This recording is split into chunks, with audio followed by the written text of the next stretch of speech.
Before we begin, I want to take a moment to thank everyone who has been supporting the channel. Every day, I bring you new cosmic horror stories filled with strange worlds, terrifying discoveries, and mysteries beyond our understanding. If that sounds like your kind of thing, consider leaving a like and subscribing. It helps me out more than you know. I hope you enjoy the story. Tom Baker found the rock 2 days after the light show, out in the south pasture where his cattle usually grazed, before he'd noticed them steering clear of that whole corner of the field. Small thing, about the size of a bowling ball, dark and pitted like most meteorites he'd seen pictures of. He figured he'd call the state university, let somebody with a proper degree come collect it before the local news made a circus out of his farm.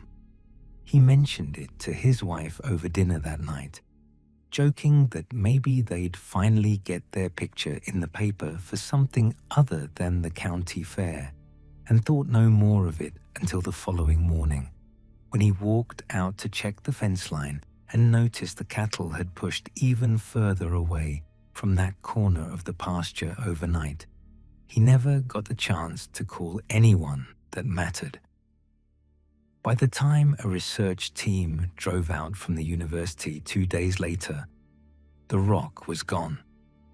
"There's a hole here," said the lead researcher, a woman named Anne Ford, crouching beside the shallow depression where the object had originally landed. "Not an impact crater. Look at the shape. This is a tunnel." Baker leaned over her shoulder, frowning at the narrow shaft angling down into the soil, its walls smooth in a way that didn't match anything he'd ever seen a groundhog or badger dig. "Something dug that out," he said. "Something's taken your rock underground." Ford's colleague, a geologist named Mark Ellis, ran his hand along the tunnel's edge, testing the compacted soil. This wasn't dug with claws. The walls are too uniform. Whatever made this push through the ground, rather than excavating it. They spent the rest of that afternoon surveying the pasture, and Baker watched the two researchers grow increasingly quiet as their instruments returned readings that clearly didn't match whatever they'd expected to find on a routine meteorite recovery. "There's a network down there," Ellis finally said, showing Baker a readout he didn't fully understand. Multiple tunnels, branching off from that original entry point. This isn't a single burrow. It's spreading. Baker's unease deepened over the following days as his own cattle continued avoiding the south pasture entirely.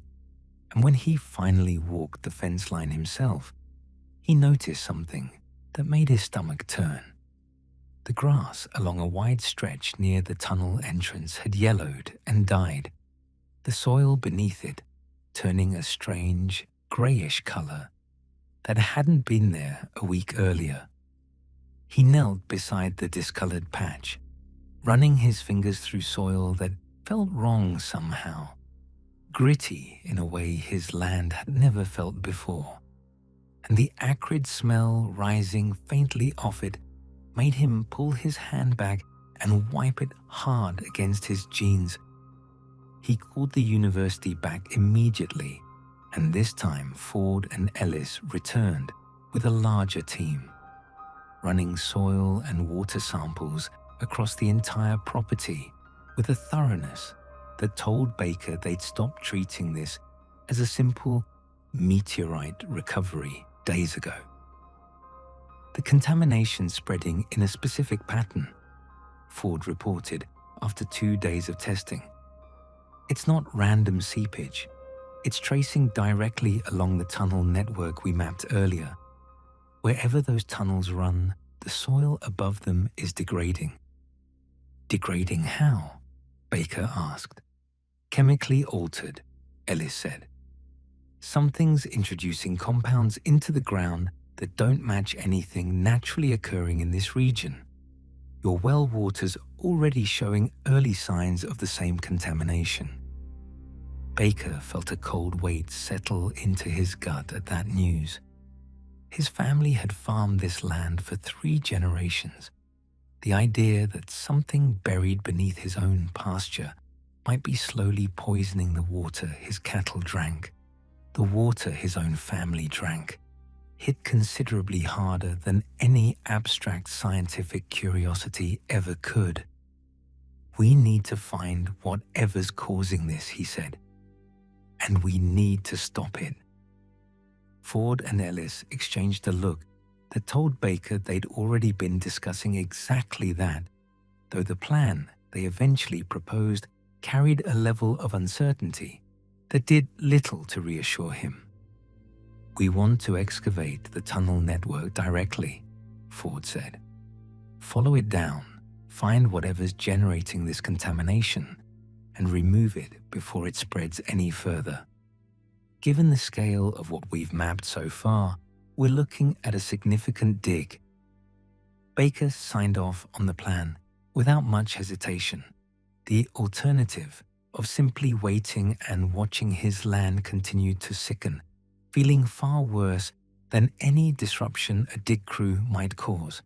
They brought in heavy equipment within the week. A small excavation crew working carefully alongside the university team, following the mapped tunnel network downward in careful, measured stages. Baker watched from the fence line each day, unable to shake a persistent, low-grade dread that had nothing to do with any of his usual farming concerns. He found himself checking on the crew's progress more than his own actual chores most afternoons, standing at the fence with a mug of coffee going cold in his hand. It was nearly 2 weeks into the excavation when the crew finally broke through into what Ellis described as a wider chamber roughly 15 feet below the original impact site. "There's something down here," came the voice of the excavation foreman, a broad-shouldered man named Rick Dawson, crackling over the radio Baker had insisted on keeping tuned to the crew's frequency. "Big, dark, not rock, I don't think. It's got some kind of texture to it." Baker's stomach dropped. He drove his truck out to the excavation site immediately, arriving just as Dawson's crew backed away from the newly opened chamber, their equipment lights casting long shadows across something none of them had expected to find at the bottom of a simple meteorite tunnel. The object rested in the center of the chamber, roughly the size it had originally been reported at, dark and rocky in texture, just as Baker remembered, except now, in the harsh glow of the excavation lights, small, jointed limbs were visible folded tightly against its underside, limbs that had clearly done the work of tunneling this deep into the earth over the preceding weeks. "That's not a meteorite," Dawson said, his voice tight with disbelief. "That's alive." Baker stared down into the chamber, his mind struggling to reconcile the small, unremarkable rock he'd first found in his pasture with the folded, jointed limbs now visible beneath its surface. Whatever he'd handed off to the university that first day, it had never been simple stone at all. Ford crouched carefully at the chamber's edge, studying the object through her instruments without getting any closer than she had to. The chemical signature's strongest right here. Whatever's causing the contamination, it's originating directly from this object's surface. As they watched, one of the folded limbs shifted, a slow, deliberate movement that sent everyone at the chamber's edge scrambling backward in unison. "It's aware of us," Ellis said. "It's been aware of us the whole time we've been digging toward it." The object's rocky shell began to shift more actively, more limbs unfolding from beneath its dark pitted surface, and a faint acrid smell rose up from the chamber, sharp enough to make several members of the crew cover their faces. "That smell," Baker said, coughing. "That's the same thing I noticed near the dead grass. It's releasing something," Ford said, backing further away from the chamber's edge. "Everyone out now. Full retreat." The crew scrambled back toward the surface, Baker following close behind, and they'd barely cleared the excavation pit before the object began moving in earnest, its unfolded limbs digging into the chamber floor with surprising strength, propelling its rocky bulk toward the tunnel opening they'd carved to reach it. "It's coming up," Dawson shouted, watching the readout on his portable scanner. "It's coming up the tunnel. Fast." Baker grabbed the nearest crew member and hauled him back from the pit's edge, just as the creature's dark, jointed limbs emerged from the tunnel opening, dragging its rocky bulk up into the daylight with a speed that defied its apparent size and weight. "Get back!" Ford shouted, and the crew scattered in every direction as the creature fully emerged, its true form finally visible in the open air, a mass of dark rocky plating covering a body that moved on 6 jointed limbs, each one ending in a sharp, chitinous point that dug into the soft pasture soil with every step. "What do we do?" Dawson shouted, backing away with the rest of his crew. "We can't let it get back underground," Ellis shouted back. "If it burrows again, we lose it entirely. It could be anywhere on this property, within hours." The creature turned toward the nearest cluster of retreating crew members, its jointed limbs propelling it forward with a speed that closed distance far faster than anyone expected, and Baker watched in horror as it caught one of Dawson's excavation workers across the leg with a sweeping limb, sending the man sprawling hard into the dirt. "Someone get him," Baker shouted, already moving despite every instinct urging caution. Dawson grabbed the fallen worker by the arm, hauling him upright and back toward the excavation equipment as the creature pivoted, its multiple limbs adjusting with an unsettling, insectile fluidity as it tracked the movement of every scattering person around it. Ford, thinking fast, grabbed a length of heavy chain from the excavation equipment and swung it hard at the creature's nearest limb, the impact ringing out with a metallic clang against its rocky plating, staggering the creature just enough to slow its advance. "The plating's tough," she shouted, "but not indestructible. Everyone grab whatever you can." Baker grabbed a shovel from the bed of his truck, and the rest of the crew scrambled for whatever heavy equipment was within reach, forming a loose, defensive perimeter around the creature as it continued its aggressive, searching advance. One of the younger workers snatched up a length of rebar left over from an earlier support beam installation, gripping it with both hands like a bat. Ellis directed the excavator's operator to swing the machine's heavy bucket toward the creature, and the impact, when it landed, sent the creature staggering sideways, one of its limbs bending at an unnatural angle under the force. "Again!" Ford shouted, and the operator swung the bucket a second time, catching the creature squarely across its rocky back, the impact finally driving it down into the dirt. Baker moved in with the rest of the crew, swinging his shovel down hard against one of the creature's remaining limbs, the impact accompanied by a sharp, unsettling crack that sent the limb curling uselessly beneath its body.